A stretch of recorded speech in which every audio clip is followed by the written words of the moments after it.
What's up, everybody? It's your boy Joshua Edwards, live from my parents' kitchen. This is season 2, episode 21 of Joshua's Proximity. We are officially heading into week 3 of the National Football League season. It's been a great first 2 weeks of the NFL seasons. We still have 7 NFL teams remaining that are undefeated. We got the Carolina Panthers. We got the Denver Broncos. We got the Tampa Bay Bucks, Los Angeles Rams, the Las Vegas Raiders, the Arizona Cardinals, and the San Francisco 49ers that are currently the 7 teams that still remain undefeated. I'm going to get into my matchups on what teams I do think will remain undefeated heading into week 4, but right now we're focused on week 3. So without further ado, let's go ahead and jump right into it. Now, what is one thing that remains consistent throughout the entire time that somebody is playing football? What is one factor that is always going to remain outside of winning and outside of losing? Somebody's going to get hurt. You know, if you ever play any sport, especially if you play the contact sport like football, the injury rate is 100%. What? Bro, what are you talking about, man? I don't know anybody that has played football, whether that be high school, little league, college, NFL, that has never been hurt. It's going to happen. It's inevitable. You know, research has stated that on average collision, NFL or somebody just making contact within the game of football is like a simulated car crash. You know, it gets intense, it's physical, and all that extra phenomenon that we cannot explain. But Carson Wentz, he needs to go ahead and retire. It's getting ugly. It's getting sickening. It's getting maddening, man. Now, this is one of the knocks that was on him when he did get traded to Indianapolis Colts. When he did make the transition from Philly to Indy, what type of Carson Wentz are we going to get? What was the one reason that he got benched in Philly besides him playing terribly? He couldn't stay healthy, man. The year that they won the Super Bowl, what happened? It was 12-4, and then he gets hurt on a freak accident out in LA against the Rams. I think he was trying to dive in for a touchdown. He tore his ACL. But he has been hurt consistently throughout his entire NFL season, man. Not his season, his entire NFL career. Now, I have heard of a lot of injuries, but I have never heard of somebody spraining both of their ankles in the same game. I've never heard it happen. If you sprain your ankle in the game, more times than not, if you do not get taped, if you do not get spat right then and there, you're coming out the game and you don't play the rest of the game. This guy got both of his ankles sprained. Now, his accident, when he sprained his right ankle, when Aaron Donald tackled him, he should have broke his leg. All right, I will give him kudos for trying to come back into the game after that. But both ankles, bruh, I've never heard of both ankles being sprained in the same game. Maybe one, but both? Carson Wentz, I gotta give you the ill of the week, ill of the day too. Ew, Carson Wentz. The Indianapolis Colts, you made this risk. You knew exactly what type of quarterback you was getting when you offered that trade, a conditional first rounder. You know, if he plays a certain amount of snaps, it translates from a second rounder to a first rounder. If it doesn't, then the pick is just a second round pick. But you knew exactly what you was getting into when you made that trade. Carson Wentz has been injured his entire career. He's been injured in college. What he had? Shoulder injury, finger injury, knee injury, concussions, ribs, you name it. Carson Wentz has already been through it in his short window of playing football already. If it's me, he needs to go ahead and pull an Andrew Luck, man. He needs to retire. You cannot play quarterback and you're always hurt. You are the most important position in the NFL. It's quarterback, maybe middle linebacker or edge rusher after that. That's it. That's it. And he cannot stay healthy at all. Both ankles sprained in the same game. You could argue it was on the same play if you're really being realistic. I mean, if you just watch him limp off, I don't know how did he leave the stadium? Did he leave in a wheelchair? Did he leave on crutches? Did he leave in the back of an ambulance truck? What's going on, Carson Wentz? Indianapolis coach Carson Wentz, you get the ill of the week, man. But we're just going to keep this rolling, man. You know, I'm going to transition from the NFL to college football, man. I'm just trying to work that into Joshua's proximity a little more. But let's talk about Clemson. This was a team, preseason rankings, they was rated at number 2, if I'm not mistaken, in the top 10 in college football. They are awful. I didn't realize how important Trevor Lawrence was to that team. But DJ Ungar, I don't even know how to pronounce his name. DJ Ungar, week 1 you come in there against Georgia, you come fresh as hell with the number 5 chain on, talking about some 5 pieces in a biscuit or whatever the hell your chain said. You was fly, I will give you that. But your play has not been up to par. Now, I do have an issue with you being branded as the second coming of Cam Newton in college football, and then you're not performing, bruh. You went 18 of 25 against Georgia Tech. Now, I want to know the last time when Clemson played a close game against Georgia Tech. The last time Clemson had 14 points against Georgia Tech. He threw for 126 passing yards in that game. 14 to 19, 14 to 9 at home, and Georgia Tech could have won the game at the end of the buzzer. DJ, Clemson, what's going on, man? Was y'all really holding on or riding Trevor Lawrence's coattails so bad that y'all putting up 14 points this season? Man, Clemson might be playing in the Gator Bowl, man. I don't see them getting in any big games, a Rose Bowl, a Cotton Bowl, a Sugar Bowl, an Orange Bowl. I don't see it, man. Definitely not. They're definitely not making the college football playoffs. They can go ahead and cancel Christmas on that one, bro. Y'all are awful. DJ, you're awful. 18 to 25 against Georgia Tech, 126. 14 to 9. Are we serious right now, bro? And you don't come out here with that the chain was fresh. But bro, your play is not resemblance of your appearance, bro. I need you to start coming out in some sweatpants or something, bro. You need to hit the workout early, bro. I don't know if you need to come to Clemson and do a damn lift before the game, but you're trash, bro. And you saw it last year when they played Notre Dame. I kind of saw something. I'm like, these boys, they really not that good. And didn't they lose? They lost. Yeah, they lost last year against Notre Dame. If I'm not mistaken, I'm like, I'm not too sure. Or it was really, really close. I'm like, I'm not too sure. I'm looking at Notre Dame last year. There is no way if they have Trevor Lawrence that that's even a game, bro. DJ, Clemson, you're awful. I really want to give you I'm giving you an ill part 2. Carson Wentz, you get the first. Ew. But DJ Ungar, ew. Now we're going to transition from the NFL, even though we got some great NFL games, and I'm going to get to my top 10.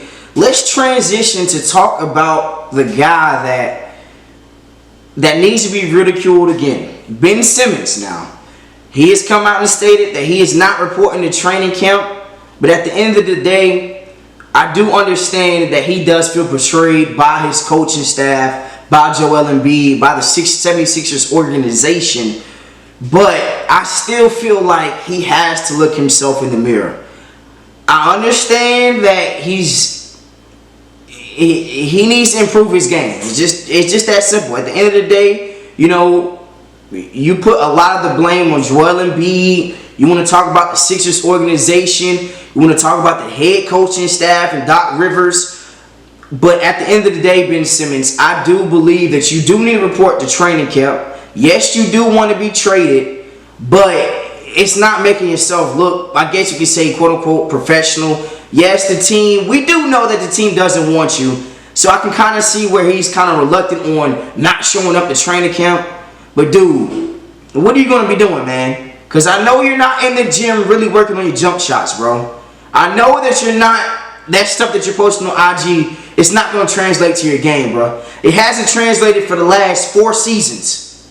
So I don't care about you posting on social media, this and that. I still feel like you still need to show up. You're going to get $8 million if you show up at the end of October, beginning of October. You need to show up and play, bro. You need to show up to training camp. You need to get yourself in shape. You might get traded to Sacramento or some team where you can actually run it, you know, your own basketball team. But Ben Simmons, you gotta improve, man. I think this is what everybody is waiting for. You're a 2-time All NBA defense. You're 2-time All-Star, NBA Rookie of the Year. But Ben Simmons, we have not seen any growth in your game at all, and it's kind of very apparent because at the end of the day, Ben Simmons, you have the ball in your hands. You're the one that is facilitating the offense. And if you become unplayable as a starting point guard in the 4th quarter, what good are you? They're going to do a hack a bend. It's not a Shaq situation where you're a center and you have to get the ball fed to you. You literally have the ball in every single possession. You're walking the ball up the court.